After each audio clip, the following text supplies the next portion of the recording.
Hello guys, welcome to episode 1 of Nothing Great Tutorials. RPG Maker VX is the program name. Sorry that this looks very orange because I have my computer taskbar and everything set to be orange.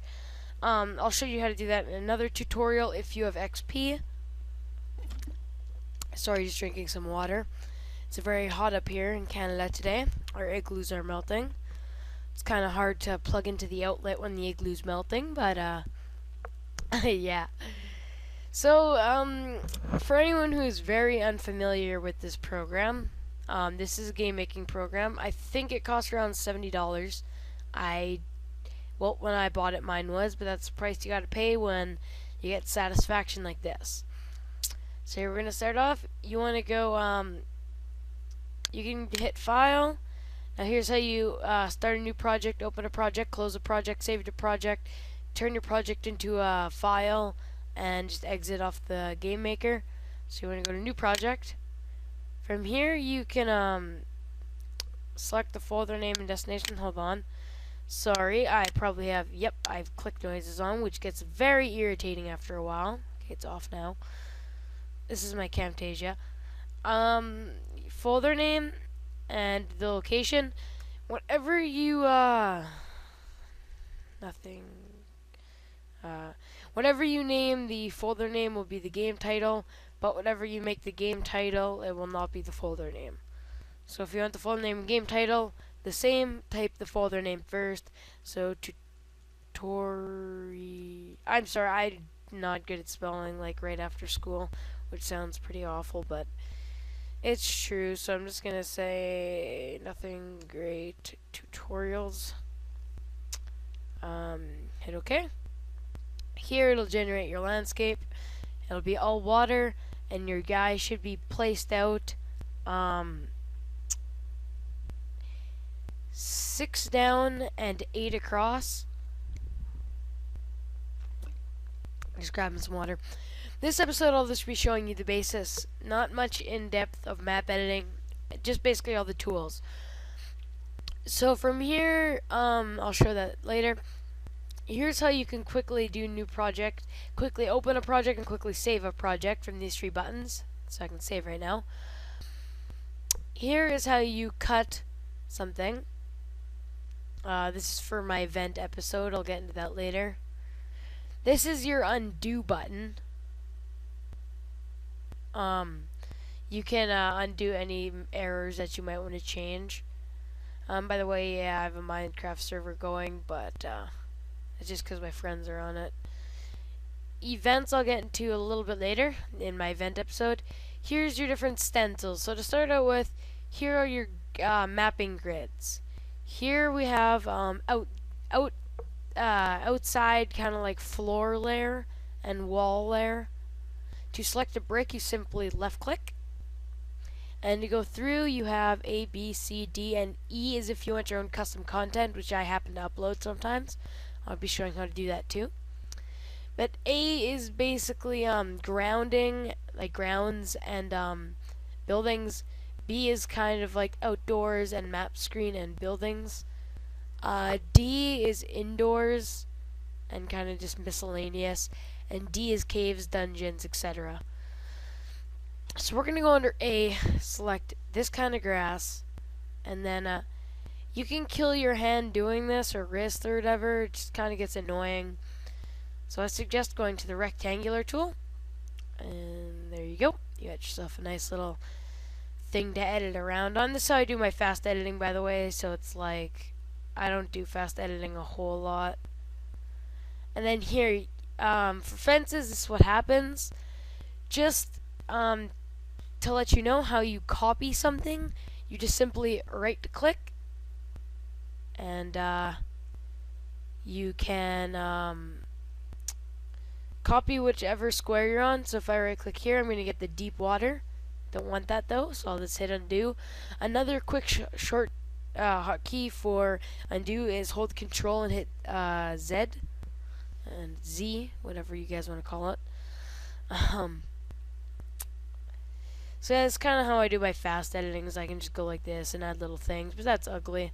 So I can keep that though. Make sure that you're on map tool when you're editing for the map. Here's the circular tool. By the way, guys, you can use these to scroll on your map. Here's the circular tool. We'll select grass. And I don't use this a lot. It's kind of funky. It doesn't really make anything circular because it's a block system.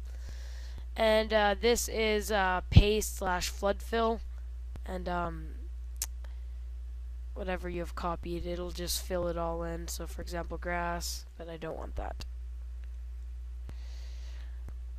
These control your zooms, whole, half, quarter, and 1/8. I usually stay in 1 or 2. 1 if I'm doing quick edits and detail, which I'll get into how to add later. For now, we're just going to do this.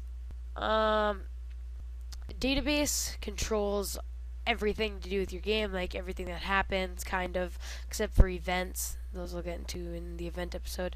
This is kind of like controls like your weapons and your characters. How are we doing for time? Alright. So I just want to minimize that. Sorry guys that I keep checking the time. I just want to make sure this video doesn't get to 15. Resource Manager is how you upload your own things to the game, which I will be showing how to do. Script Editor, you are allowed to script if you know scripting. I do a tiny bit, but you can like set it so gold and stuff. Just you can set different things like have max party members 2 instead of 4. You can also make the game 2-player if you know how to do that. Sound test, I don't prefer it. You can play the in-game musics, background sounds and stuff. I'll get into that later again. But you can just play it while you're in the editor. I don't play it because it can be annoying. And the playtest button, you're allowed to playtest. Just simply click this and it'll go to playtesting. You're allowed to do that when your character has a spot. Now if I want to move this character, I can't move him. I can delete that, I can do whatever I want, but I can't move him. So you want to go to the events page. Now we have this kind of stylistic grid here. When you you can't click and drag here, but you can left click and simply your white box will move around. Now to move him, you just hold left click and move around. You see he'll still be there, but there'll be this gray square here, and that is where you will drop him. So say I want to drop him here. That is where your character will start. And I'll just quickly get into the right click when you're in the events menu. If you right click when you're in the events menu, you can do new event, which is how you make events. I'll show you how to do that later. Quick event creation, you can quickly make teleports, doors, treasure chests, and inn/hotels in your game without doing all the work. And starting position, you can select where you want your player to start, where you want a boat to start, where you want an airship to start. Say I want a boat, put it over here, and then this will be drivable in game. Now watch this. If I want another character, oops, can't do that. You can only have one of each in your game. So that is the basics of this editor. Not a whole lot more to say. I'm just gonna quickly kind of throw together a map. So you want to go back to the map. But yeah, this will be the this is the editor. Not too much more to say. I'll be having more tutorials on this at a later date. And different how-tos. No, that looks awful. Different how-tos and just kind of how to use the program and stuff like that. And I know I'm kind of rambling. I'm just making the map. Yes, this map looks very awful. Oh yeah, one thing before I go, I gotta do this too, just to show you guys. Building creation, I might as well get into on this episode. So let's say I want a building and I want the walls to look like this. So I just simply click it, left click and drag, click here, click and drag. That looks like a decent sized building. Might want to get rid of some of it. Looks better now. You can also mix and match if you feel it's necessary. Mix different walls with different roofs, so forth, so on. Yeah, we'll go with the grass roof. And then you can go to B, which is kind of like outdoors. Here we go. I suggest the pencil tool for Windows.